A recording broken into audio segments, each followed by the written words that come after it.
19 news کے دینہ سے تحصیل reporter راجہ جلال کی رپورٹ کے مطابق بلال اظہر کیانی MNA نے تحصیل دینہ کا درینہ مسئلہ حل کر دیا۔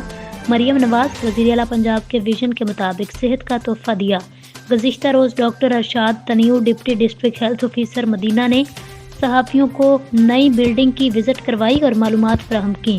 رورل ہیلتھ سینٹر دینہ کی موجودہ ماڈل بلڈنگ عرصہ 2 ماہ میں مکمل ہو چکی ہے۔ انشاءاللہ فروری میں اس کا افتتاح ہوگا۔ موجودہ ماڈل بلڈنگ انتہائی معیاری انداز میں تعمیر کی گئی ہے۔ یہ امر باعث اطمینان ہے۔ بلڈنگ کا پلنتھ 1 فٹ اونچا رکھا گیا ہے۔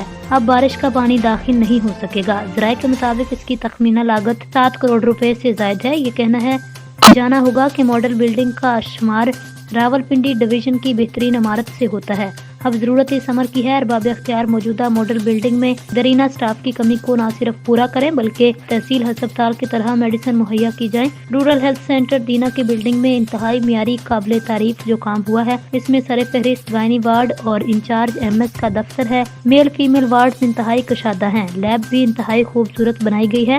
ایکس رے روم ڈسٹرکٹ ہیڈ کوارٹر ہسپتال جہلم کا مقابلہ کر سکتا ہے۔